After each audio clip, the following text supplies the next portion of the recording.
Om Swastiastu. Om Swastiastu.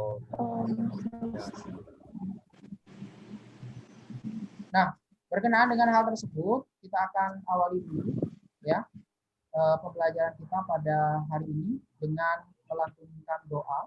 Semoga apa yang kita laksanakan sekarang dalam proses pembelajaran daring itu bisa bernilai guna terhadap kita semua. Giring, sarang-sarang dengan mengambil sikap amusti karana. Doa akan dapat pimpin. Doa ini. Om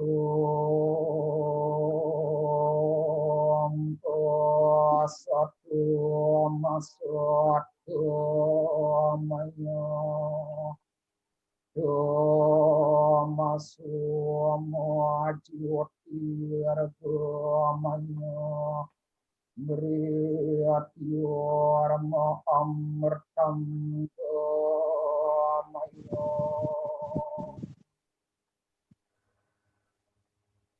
Doa selesai.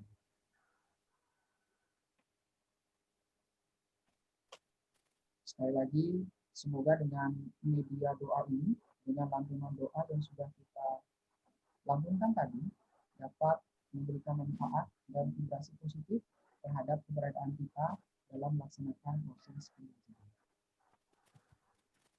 Nah, ini dia materi yang akan kita bahas untuk kali ini, yaitu berkenaan dengan kitab suci Weda. Nah, terkait dengan pokok pembahasan tersebut yang berkenaan dengan kitab suci Weda, ada 4 hal yang menjadi poin penting yang harus dikuasai oleh siswa dalam hal ini, yaitu berkenaan dengan kompetensi dasar. Apa saja? Yang pertama, ini berkenaan dengan sikap spiritual.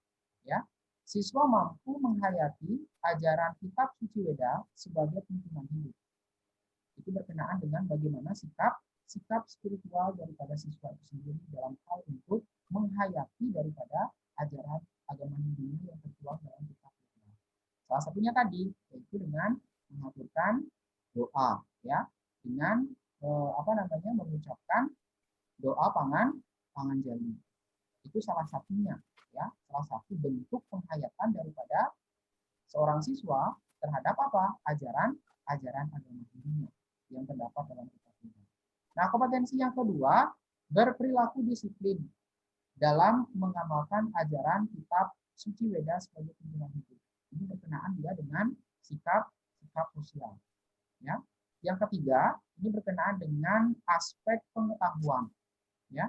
Memahami kitab suci Weda sebagai tuntunan hidup. Dan yang terakhir, ini berkenaan dengan aspek keterampilan, yaitu mengkodifikasikan kitab suci Weda sebagai tuntunan hidup. Jadi ada 4 ya, ada 4 hal yang menjadi kompetensi dasar yang harus dikuasai oleh seorang siswa dalam hal ini terkait dengan kitab suci Weda sebagai materi pokoknya. Nah, terkait dengan 3.1 tadi, yaitu siswa harus memahami berkenaan dengan kitab suci Weda sebagai tuntunan hidup. Apa-apa saja yang harus dipahami dalam hal ini? Itu ada 4 yang menjadi 4 sub pokok pembahasan dalam materi kitab Weda ini.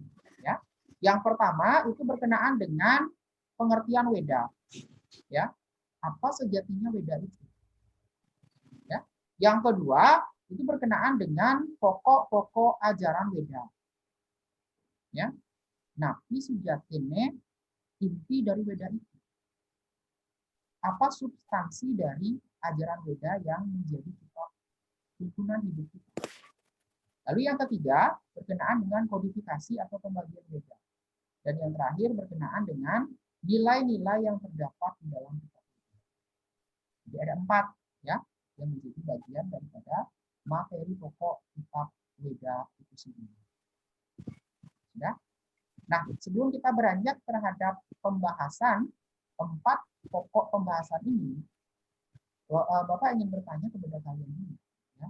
Sebenarnya selama ini agama Hindu kita di masyarakat itu masih mengenal bahwasanya kitab Weda itu dia jumlahnya banyak. Sebenarnya secara mendasar kitab-kitab apa saja yang termasuk ke dalam kitab Weda yang dipercayai sebagai kitab suci Weda dari ajaran agama Hindu. Ada yang bisa merespon pertanyaan dari Bapak itu? Iya Pak, saya mohon izin untuk menjawab pertanyaan dari Bapak. Ya, silakan Bu Yuni. Ya, jadi perkenalkan nama saya Kadek Dwi Lestari. Saya ingin menjawab pertanyaan dari Bapak, yaitu kitab-kitab apa saja yang termasuk dalam Weda. Jadi, kitab-kitab yang termasuk dalam Weda itu yang pertama ada kitab Sarasa Muscaya, yang kedua ada kitab Bhagavad Gita, yang ketiga ada kitab Manawa Dharma Sastra, dan yang terakhir ada kitab Waruspati Tattva. Terima kasih. Oke, ya. Terima kasih kepada Bu Yuni ya yang sudah merespon dari pertanyaan yang Bapak lontarkan tadi. Tadi disebutkan ada kitab Sarasa Muscaya, ya, ada kitab Bhagavad Gita, ada kitab Manawa Dharma Sastra, dan juga ada kitab Waruspati Tattva. Jadi apa yang sudah disebutkan oleh Bu Yuni tadi itu memang benar adanya, ya. Apa yang menjadi paradigma itu pola pikir ya, pola pikir daripada masyarakat Hindu khususnya di Bali, bahwasanya kitab Weda yang kita kenal sebagai kitab suci agama Hindu itu jumlahnya tidak hanya satu. Mohon maaf, kalau agama lain dia memang memiliki satu kitab secara buku ya, dia punya satu kitab yang memang disebut sebagai kitab sucinya agama itu. Islam, Al-Quran, satu kitabnya. Ya. Kristen, dia punya satu kitab yang disebut dengan Injil. Nah, kalau kita, yang mana disebut dengan kitab Weda, kita memiliki kitab Weda itu jumlahnya banyak ratusan. Tidak hanya terkompilasi atau terkumpul dalam satu kitab Weda saja, tidak. Kita beda dengan agama lain. Ya, seperti yang sudah disebutkan oleh Bu Lini tadi, ada Sarasa Muscaya, Weda. Manawa Dharma Sastra, Weda. Bhagavad Gita, Weda juga. Waruspati Tattva, Weda. Ya, ada lagi yang disebut dengan Rigveda Samhita, Samaweda Samhita, Yajur Weda Samhita, Atharva Weda Samhita, kitab Itihasa, Purana, and so on yang lainnya. Ya, jadi kita tidak hanya terfokus pada satu kitab saja yang disebut sebagai kitab Weda. Intinya, agama Hindu memiliki banyak kitab sesuai dengan tema atau topik yang dibahas dalam kitab itu. Itihasa apakah Weda? Weda. Dia secara khusus membahas berkenaan dengan apa? Cerita-cerita kepahlawanan. Ya, ada kitab Canda. Kitab Canda apakah Weda? Weda. Dia membahas berkenaan dengan apa? Lagu-lagu pujaan. Tata bahasa ada di sana. Ya. Kitab Bhagavad Gita. Apakah dia Weda? Weda.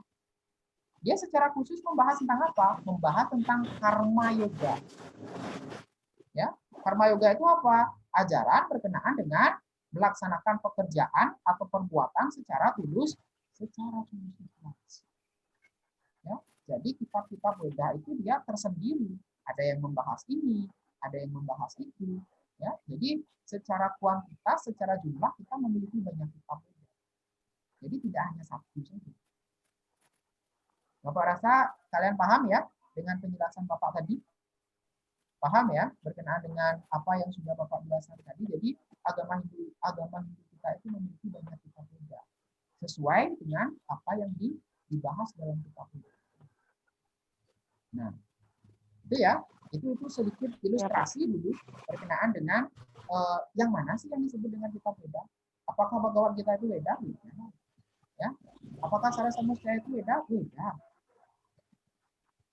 Itu ya, berkenaan dengan pembahasan awal dulu tentang yang mana disebut dengan kitab Weda. Nah, kita lanjut dulu tentang pengertian dari Weda itu sendiri. Ya. Nah, kitab Weda ya secara asal kata atau secara etimologisnya itu berasal dari akar kata wid, yang dalam hal ini dapat kita artikan sebagai ilmu pengetahuan. Jadi Weda itu ilmu pengetahuan sebenarnya. Ya, bacaan-bacaan yang ada dalam kitab Weda kita itu pada dasarnya ilmu pengetahuan. Baik dia bersifat jasmani maupun dia bersifat rohani. Makanya ada istilah, ada dua dia. Ya, isi Weda itu memuat tentang dua ilmu pengetahuan. Yang pertama adalah ilmu pengetahuan yang bersifat jasmani, yang kedua itu adalah ilmu pengetahuan yang bersifat rohani. Apara widya dan para widya. Para widya. Ya. Berdasarkan atas pengertian itu dapat kita pahami bahwa Weda itu pada dasarnya adalah apa? Kitab suci agama Hindu yang di dalamnya membahas tentang ilmu pengetahuan yang bersifat jasmani maupun yang bersifat rohani sebagai dasar, ya, sebagai tuntunan dalam melaksanakan kehidupan itu. Ya, jadi intinya adalah Weda itu ilmu pengetahuan. Ya, Bapak kira konsep pengertian Weda secara sederhana itu kalian bisa pahami. Sudah? Kita lanjut? Sudah, Pak. Setelah pengertian Weda, kita akan membahas kenapa Weda itu dikatakan sebagai kitab suci. Ya, ada 3 alasan yang mendasari daripada kenapa kitab Weda itu disebut sebagai kitab suci. Yang pertama, Weda itu berbentuk buku. Apa yang dia terbentuk, apa yang telah terbentuk menjadi sebuah kompilasi buku, itulah yang disebut dengan kitab. Kalau dia masih sebatas hanya omongan saja, belum bisa dikatakan kitab. Ya, yang disebut dengan kitab pasti dia diwujud nyatakan ke dalam bentuk buku. Ada wujud nyatanya dia. Bhagavad Gita terwujudkan dalam bentuk buku kan? Iya. Makanya dia disebut sebagai kitab. Ya, itu alasan yang pertama. Alasan yang kedua, kenapa Weda disebut sebagai kitab suci? Itu karena disucikan oleh umatnya. Ya, dipandang sebagai wahyu dari siapa? Dari Brahman atau dari Tuhan itu sendiri. Ya, apa yang tertuliskan ke dalam bentuk kitab suci, ke dalam bentuk Weda, ya, sehingga dia dipandang sebagai sesuatu yang suci, sesuatu yang dipercayai keberadaannya, itu karena apa? Karena ajaran itu diwahyukan oleh Sang Yang Widi, oleh Brahman, oleh Tuhan itu sendiri. Ya, yang diterima oleh siapa? Oleh para maharsi yang memiliki apa? Intuisi, kemekaran intuisi untuk mampu yang namanya menerima ya wahyu-wahyu dari Tuhan itu sendiri dan menuliskannya ke dalam bentuk kitab Weda, sehingga sekarang kita mengenal ada yang disebut dengan Weda. Ya, itu yang kedua, karena dipandang bahwa Weda itu disucikan oleh umatnya, ya, karena merupakan apa? Wahyu dari Brahman. Lalu yang ketiga, dijadikan sebagai pedoman atau tuntunan dalam kehidupan beragama, dalam berkehidupan bermasyarakat. Ya, jadi ini yang menjadi 3 alasan kenapa ya Weda itu disebut sebagai kitab suci. Ya.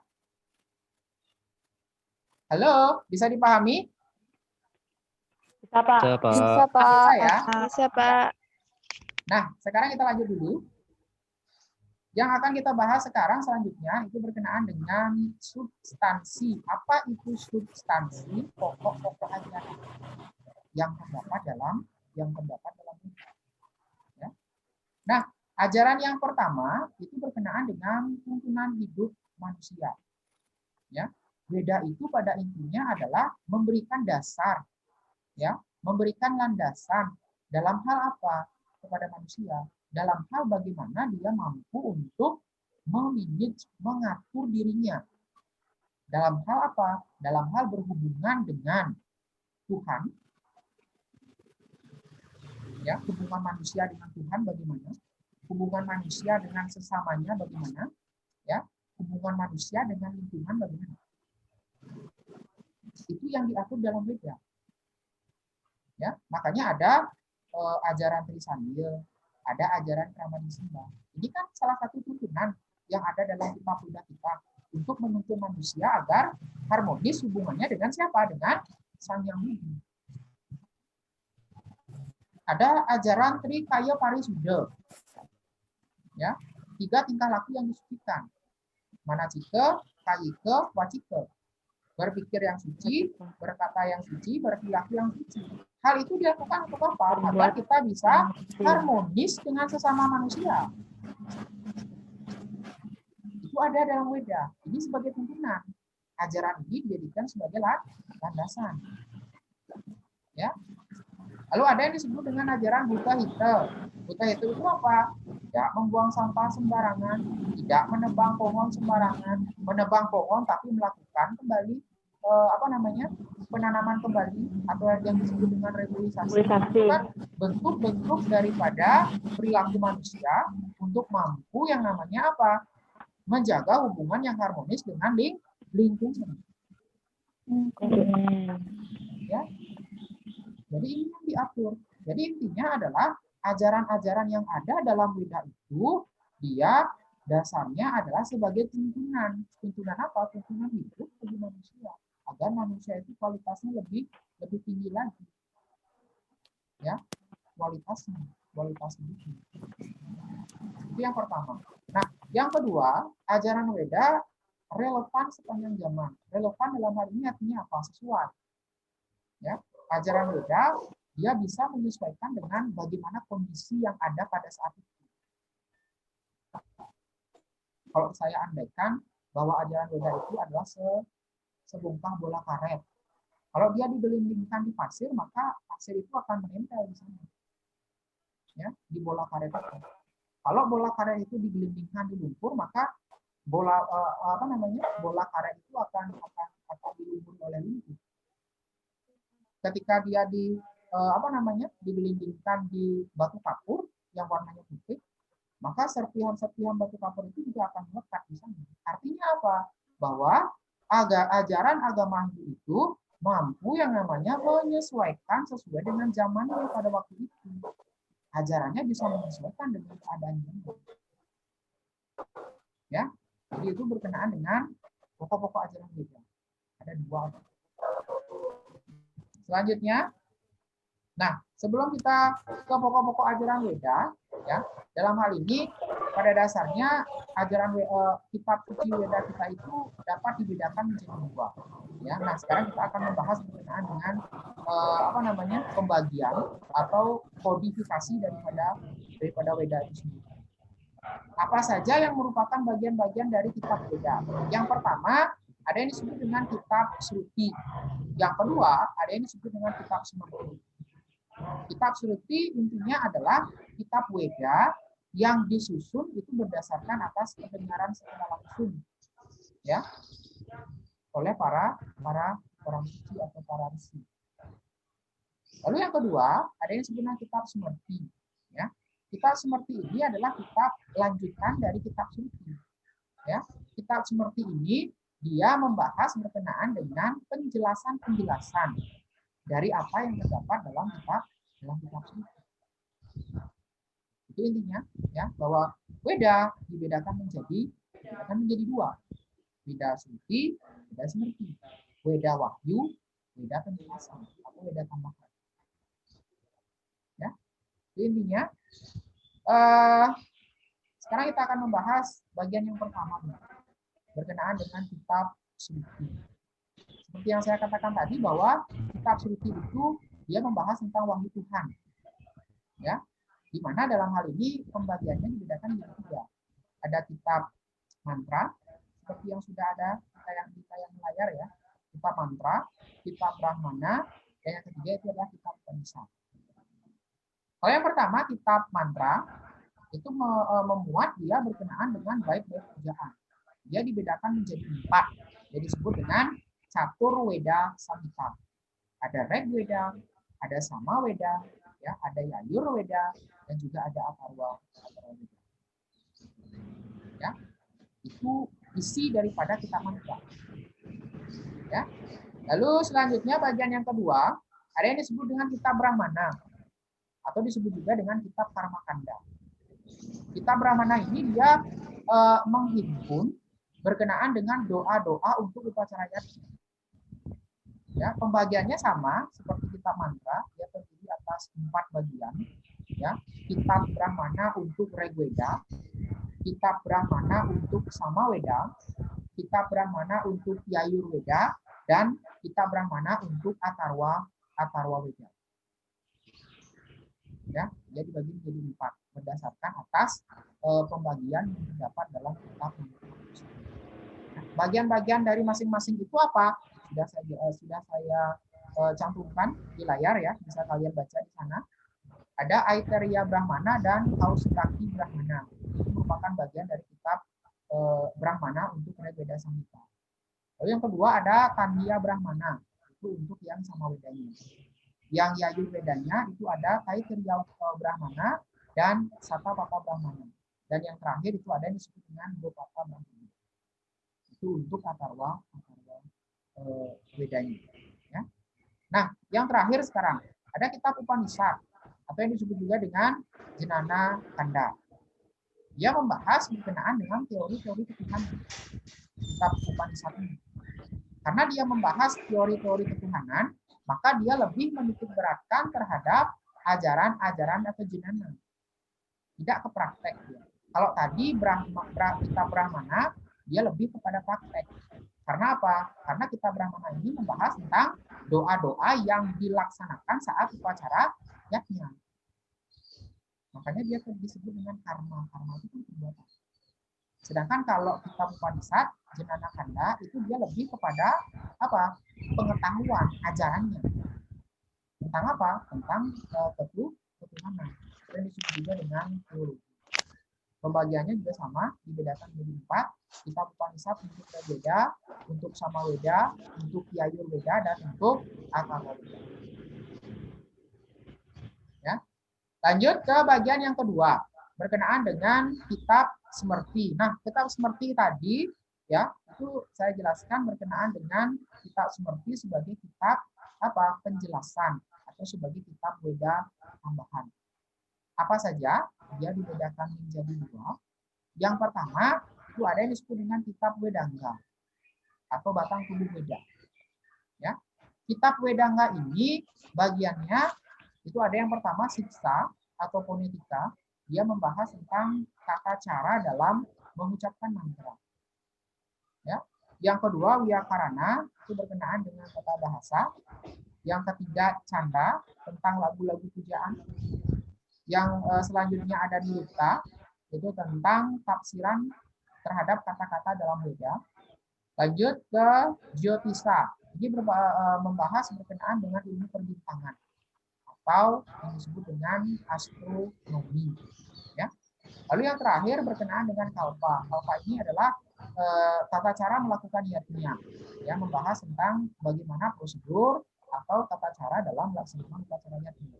Hal ini dia ada kaitannya dengan kitab Brahmana di bagian kitab Veda. Ya, bagaimana? Bisa dipahami? Sampai sana dulu? Bisa, Pak. Bisa. Bisa, ya? Pak. Tentang Bisa, pembagian Pak. Veda, kita di sini kita lebih banyak berkutat terhadap pembagian Veda yang seperti di awal saya katakan bahwa Veda itu banyak. Jadi harap maklum bahwa kodifikasi atau pembagian dari kitab Veda itu jumlahnya sangat banyak.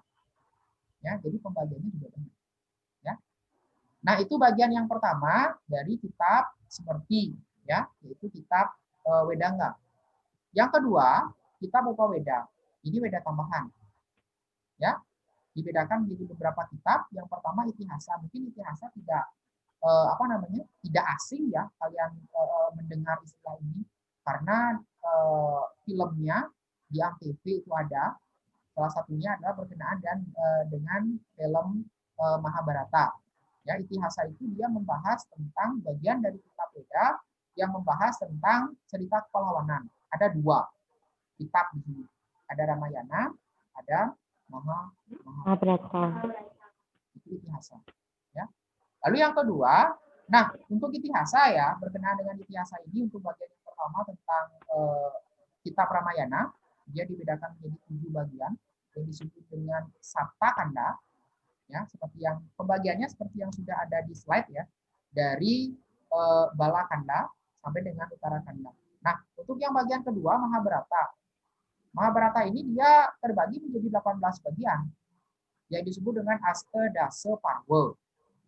Ya, dari Adi Parwa sampai dengan Swarga Rohana Parwa. Kalau inti ceritanya dari Ramayana adalah bercerita tentang Rama, Sinta, dan juga Rahwana. Sedangkan kalau Mahabharata dia membahas atau mengulas tentang apa? Konflik Pandawa dan Kurawa. antara Korawa dengan Pandawa.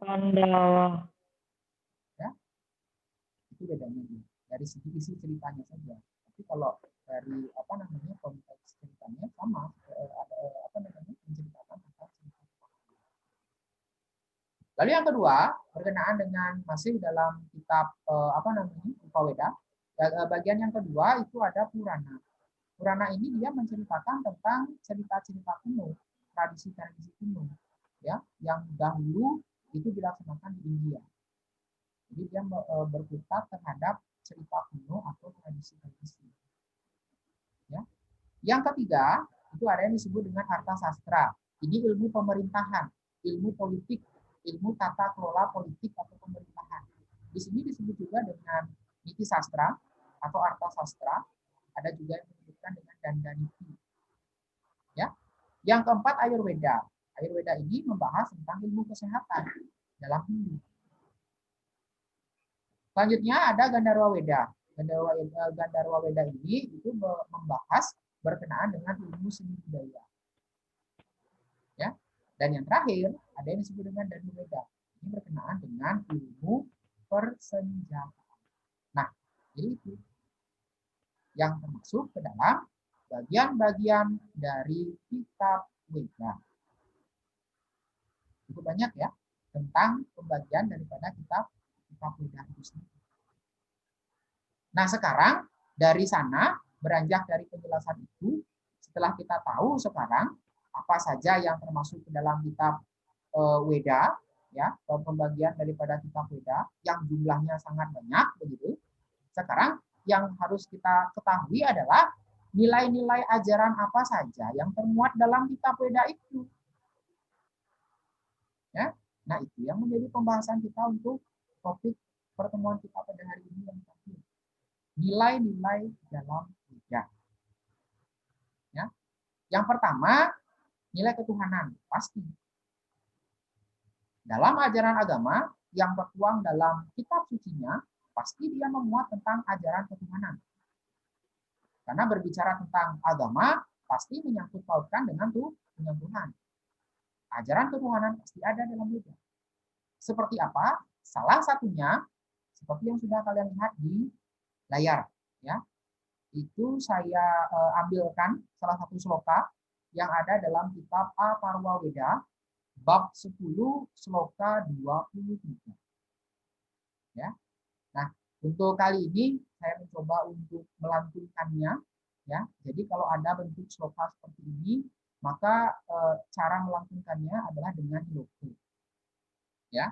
Suara itu ada di pangkal tenggorokan.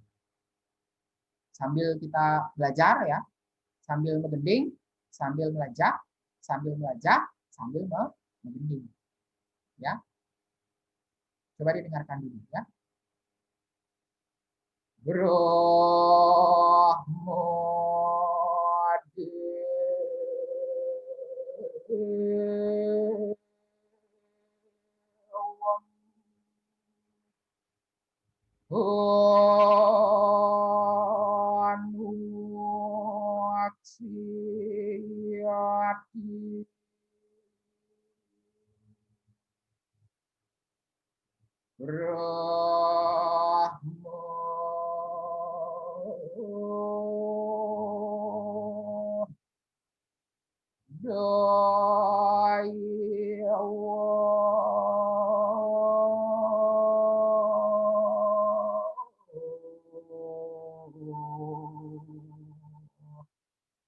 Jonirwiaso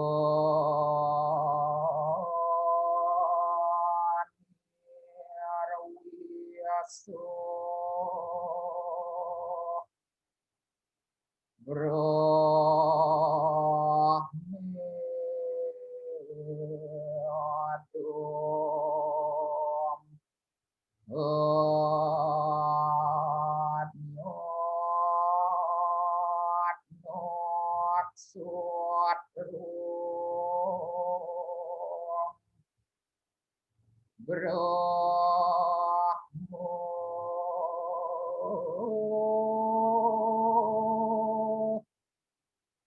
Sot Sotro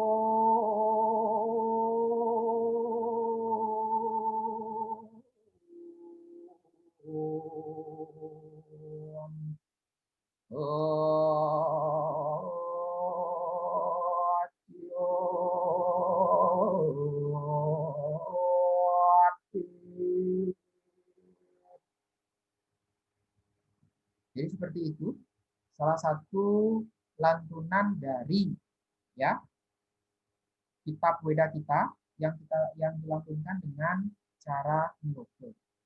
Ya. Nah, dari hal ini terjemahannya seperti apa? Tuhan bersemayam dan berwujud sebagai para dewa.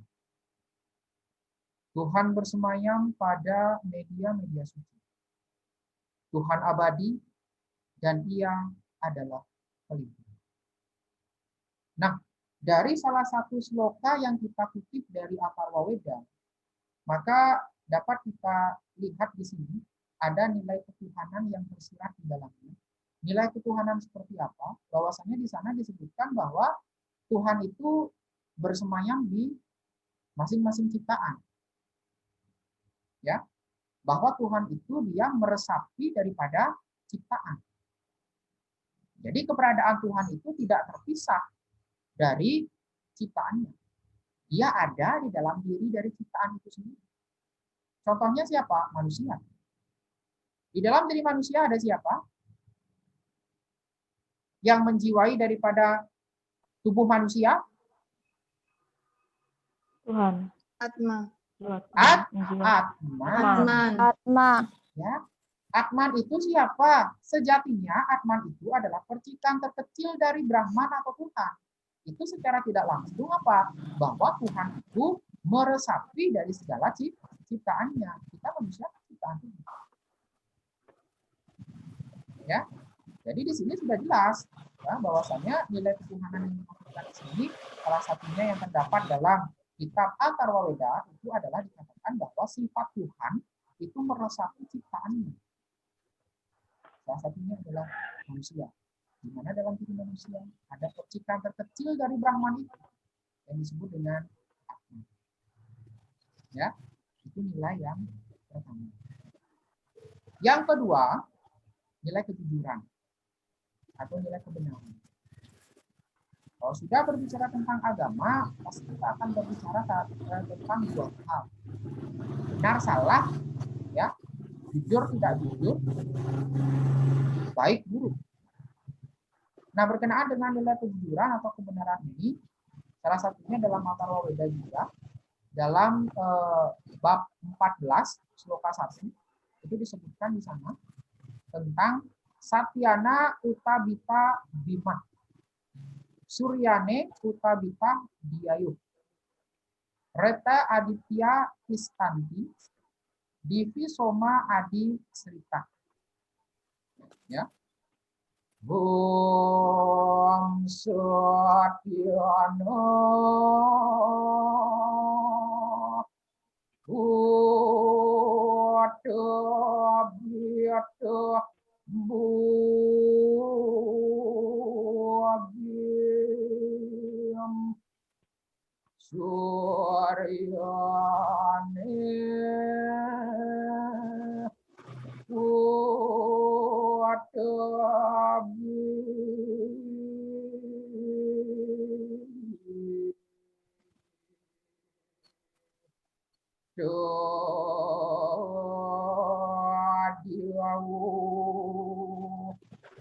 Suryane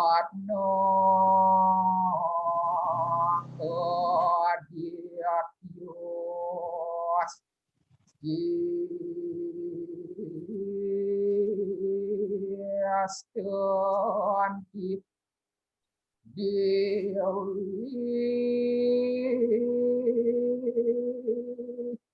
Soma Adi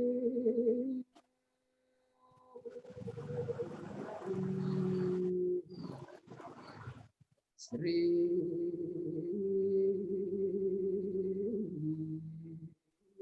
Aduh. Ya. Jadi beragama itu tidak hanya menuntut terhadap isi kitab yang hanya bisa dibaca, tapi ada media yang bisa kita pergunakan untuk menyampaikan daripada isi kitab itu. Salah satunya dari media, ya, yaitu dengan sloka tadi. Ya. Nah, tentang sloka ini terjemahannya, ya, kebenaran atau kejujuran sebagai dasar utama dan penyambung bumi. Hukum-hukum alam menjaga matahari. Tuhan meresapi seluruh lapisan udara yang meliputi bumi. Ini artinya apa? Bahwa Sang Yang Widi atau Brahman menciptakan daripada alam semesta ini, Buana Agung dan Buana Alit, itu atas dasar adanya kebenaran. Maka sudah sepatutnya, ya, manusia sebagai ciptaan dari Brahman atau Tuhan itu sendiri, dalam kehidupannya itu harus mampu yang namanya apa? Melaksanakan ajaran Dharma itu sendiri, sesuai dengan apa yang sudah digariskan dalam ajaran agama ini. Ya, itu berkenaan dengan nilai kejujuran. Makanya dalam sastra dikatakan bahwa satya mukyaning dharma. Satya atau kejujuran itu, kejujuran, kesetiaan itu adalah dharma yang paling utama. Ya. Kejujuran itu dharma yang paling utama, tidak ada yang lebih dari itu. Ya. Makanya dalam peribahasa dikatakan mulut bisa berbicara A, tapi hati kita belum tentu. Ya. Sejelek-jeleknya orang, kejujuran itu pasti ada dalam diri. Pasti ada di dalam diri. Walaupun, ya, sorot wajah dan sorotan mata serta bibirnya itu berbicara lain, ya, berbicara bohong. Tapi dalam dirinya ada terbesit yang namanya apa? Silakan kebenaran atau kejujuran. Ya, itu yang berkenaan dengan nilai kejujuran. Lanjut, nilai kasih sayang atau dalam ajaran agama Hindu disebut dengan ahimsa. Ya, ahimsa itu tidak menyakiti. Makanya disebut dengan kasih sayang. Ya. Saya ambilkan dari salah satu kitab Rig Veda, yaitu dalam bab 10 sloka 7. Mungkin ada yang bisa membantu ya untuk melantunkan ini. Ada yang bisa membantu izin, saya? Pak. Ya, silakan. Saya, Pak. Mohon Ya, izin. silakan. Saya Elsa. akan melantunkan. Oke, terus.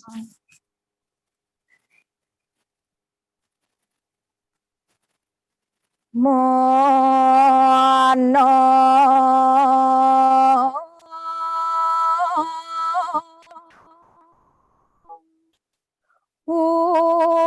Waksatung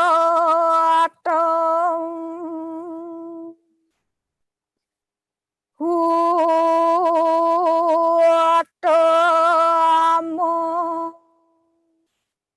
Nasarwo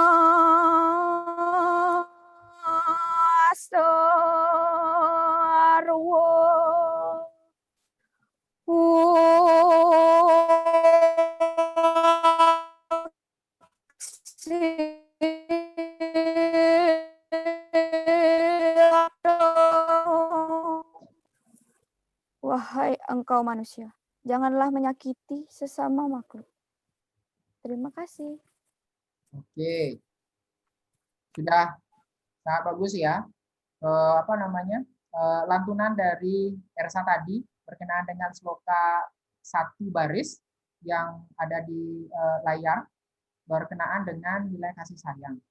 Nah, kita lihat di sini bahwasanya nilai kasih sayang ini yang perlu kita implementasikan dalam kehidupan sehari-hari.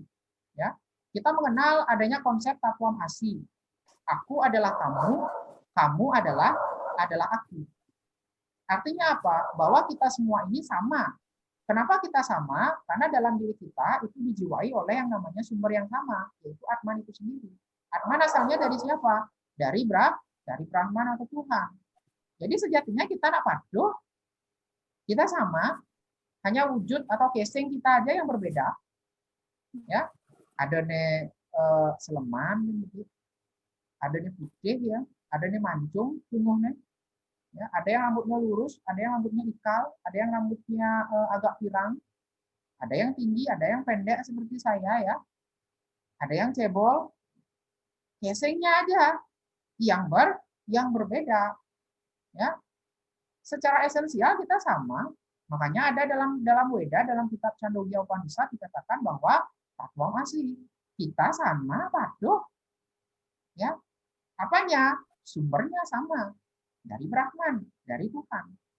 Ya, makanya tidak ada alasan bahwasanya kalau ya kita menjelek-jelekkan orang, pada dasarnya kita menjelekkan diri kita sendiri. Karena kita sama. Ya, makanya yang terdapat dalam kitab Rig Veda ini sangat benar sekali. Nilai kebenaran, nilai kasih sayang, ahimsa, ya. Janganlah menyakiti semua makhluk. Kenapa? Why? Karena kita sama. Untuk apa kita menyakiti orang lain? Ya, itu intinya dari maksud sloka ini. Makanya kita diingatkan bahwasanya janganlah menyakiti orang lain. Ya, sebaliknya sayangilah orang lain.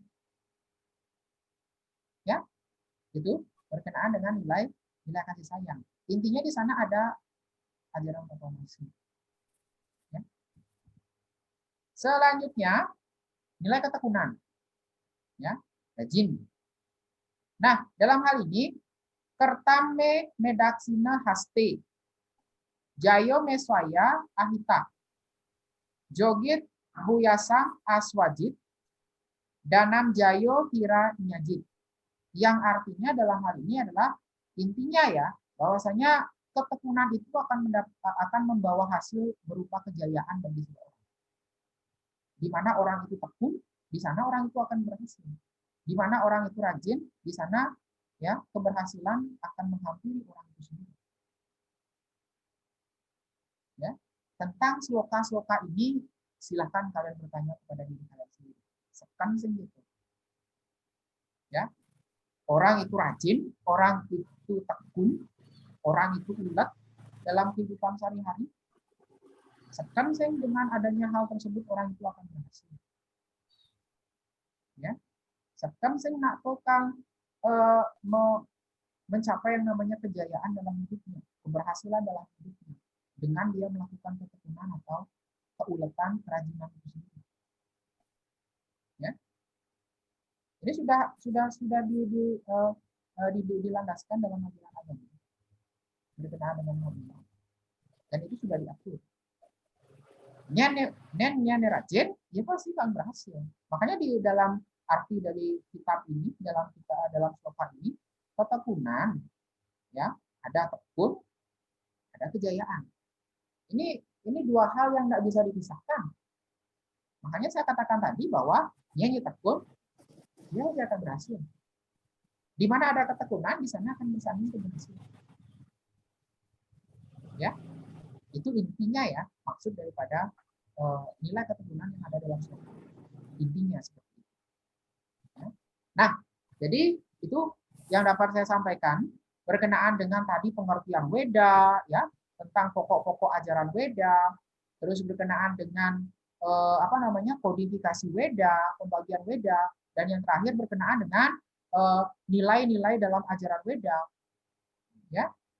Jadi sebenarnya kalau kalian mau lagi mencari ya, karena kitab Weda kita banyak sekali nilai-nilai yang lainnya lagi yang ada dalam kitab Weda.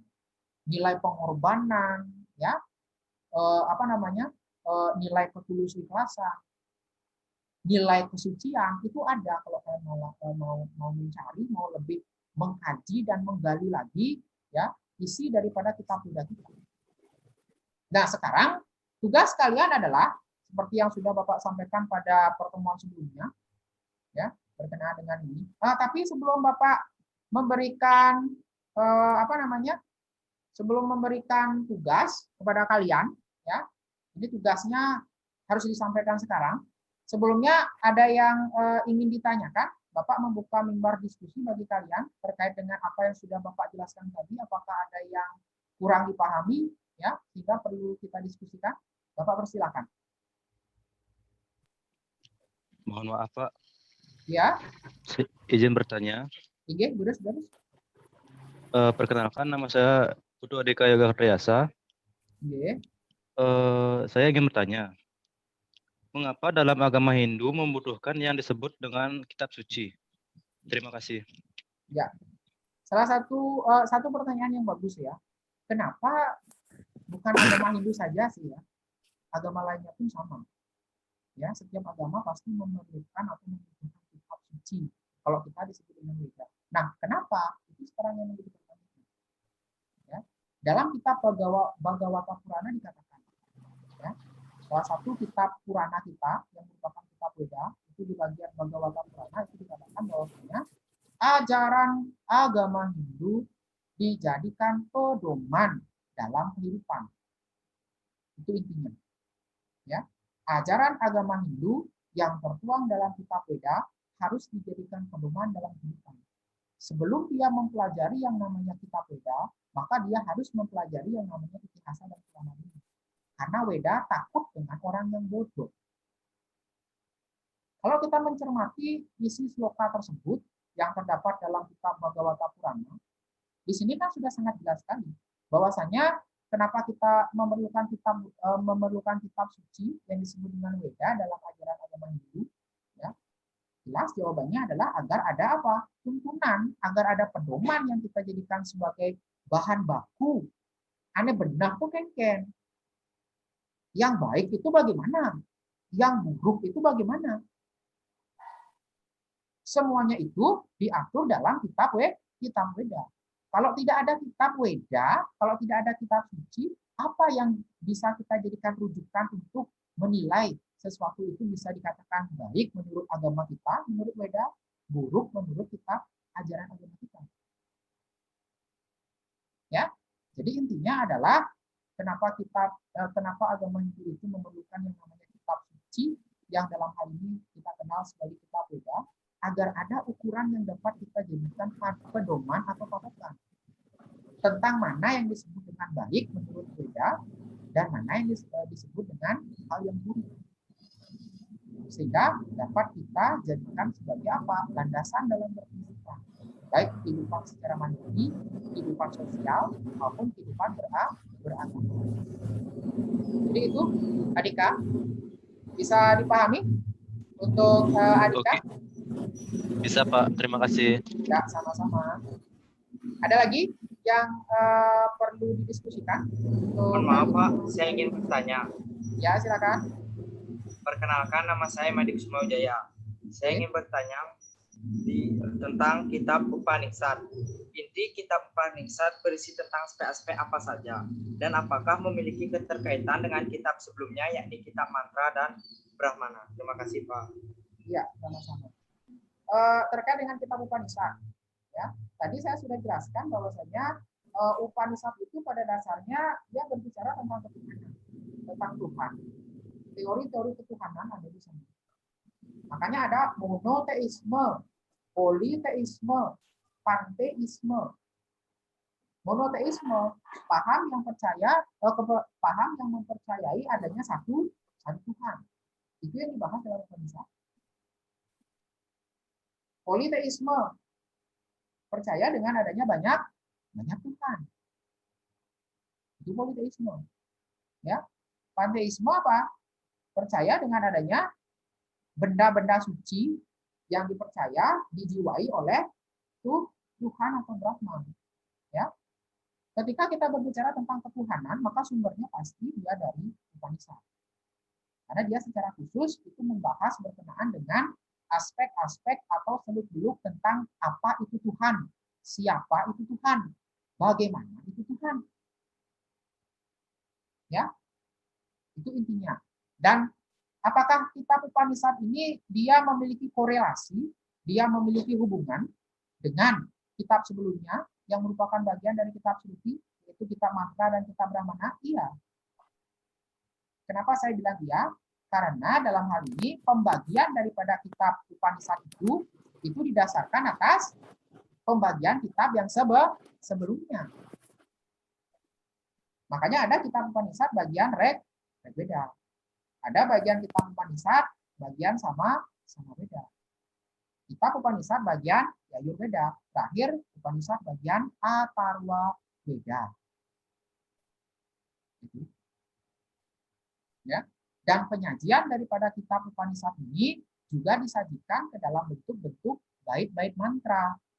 Ya, sesuai dengan apa? Aturan dalam kitab mantra di bagian pertama dari kitab suci itu. Kitab suci kan bagi 3 dia. Mantra, Brahmana, Upanishad. Ya, makanya dia berkaitan.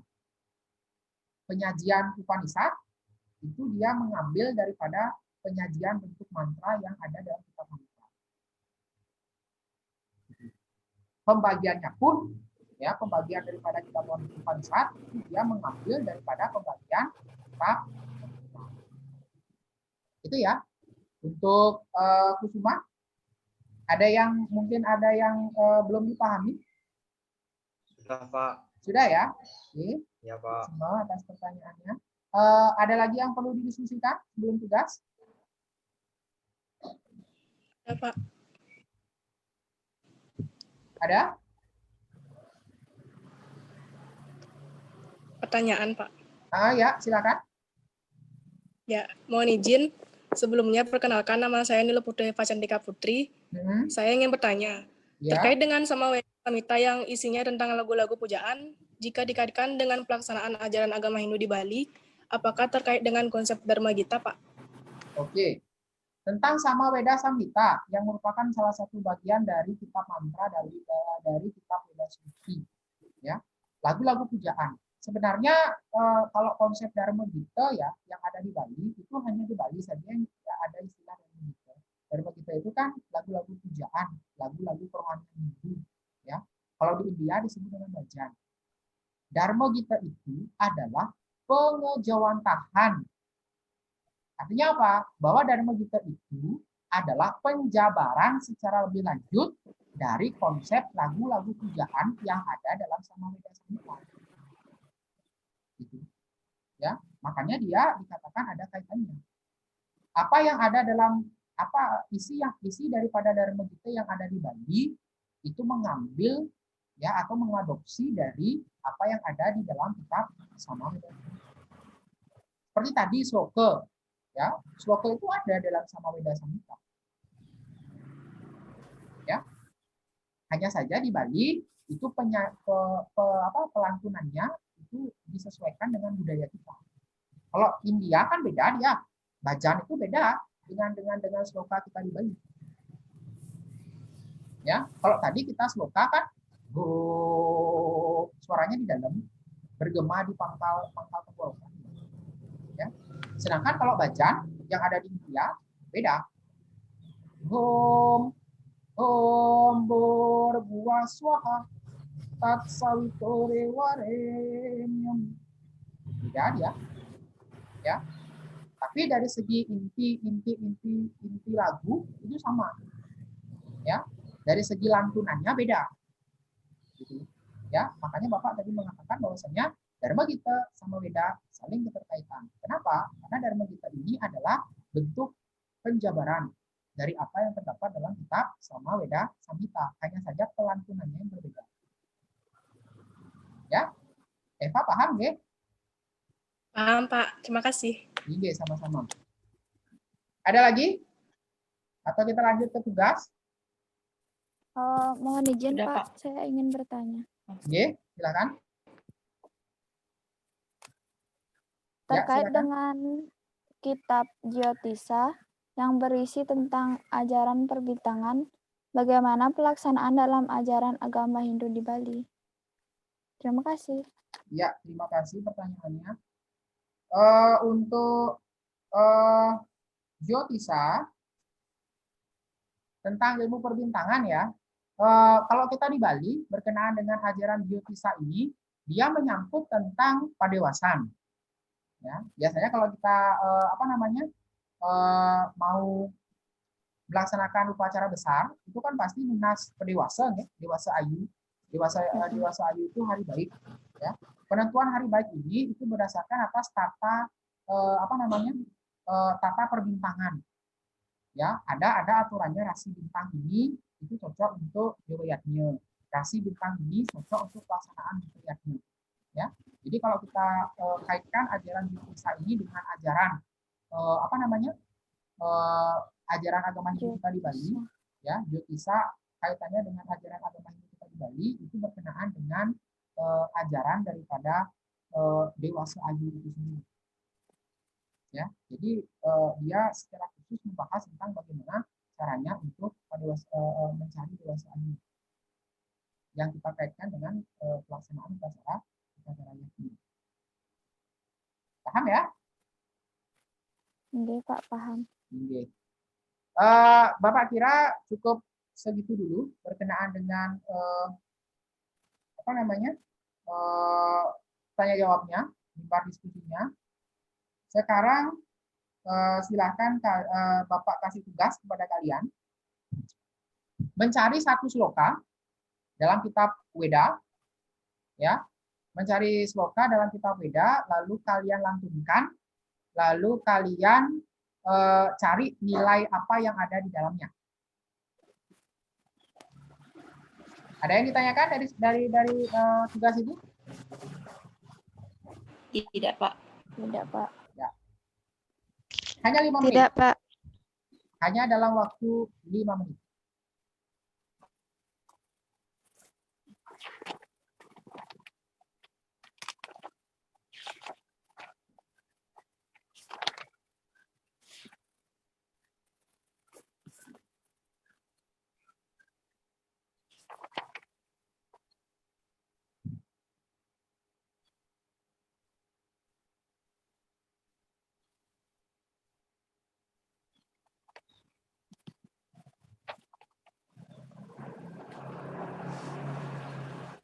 Sudah ada yang bisa?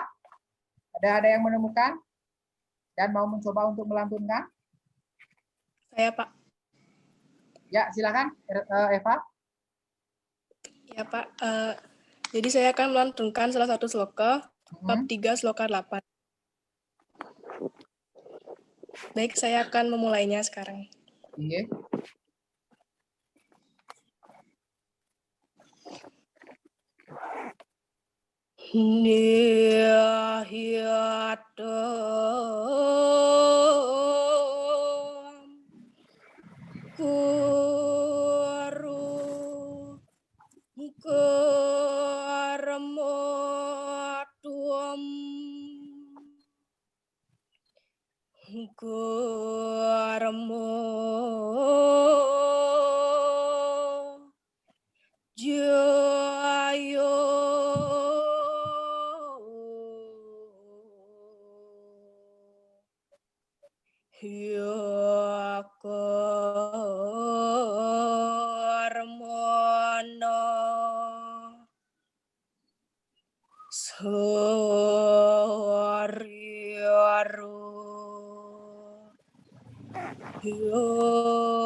Terjemahannya, bekerjalah seperti yang telah ditentukan, sebab berbuat lebih baik daripada tidak berbuat. Dan bahkan tubuh pun tak akan berhasil terpelihara tanpa berkarya. Jadi, kesimpulannya, intinya adalah, dalam kehidupan ini, siapapun tidak akan pernah luput dari karma. Hanya itu dari saya, terima kasih, Pak.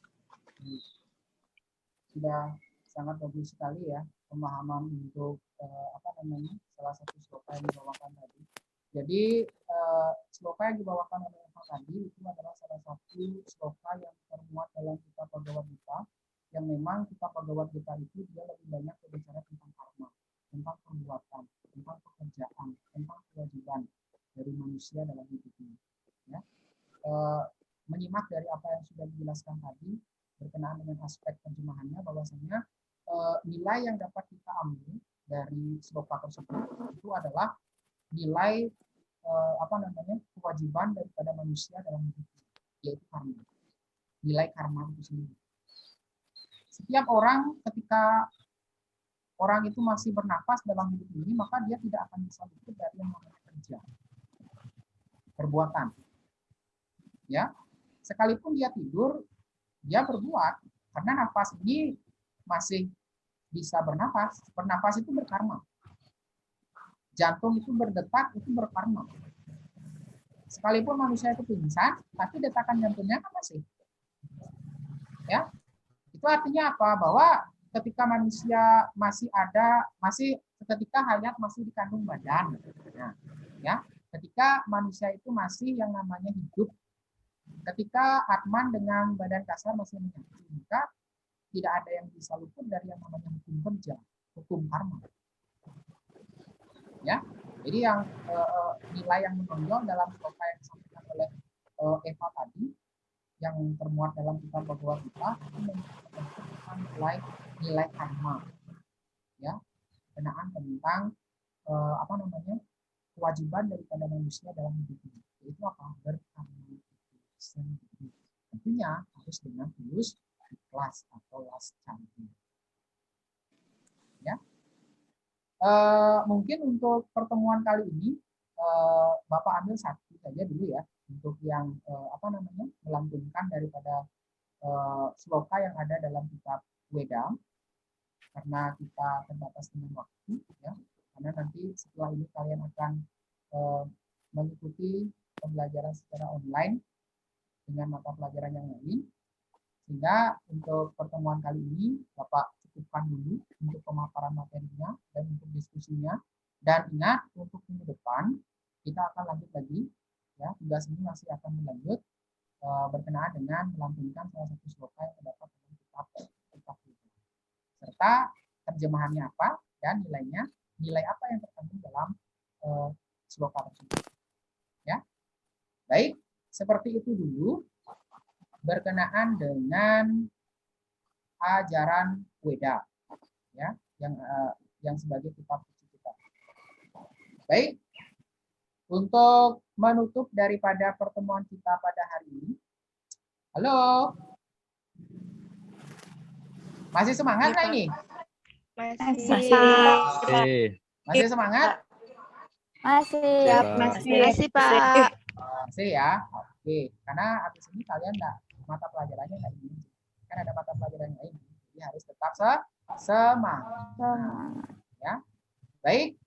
Sekian dulu ya pertemuan kita untuk mata pelajaran pendidikan agama Hindu dan seperti kelas 7 di semester ini.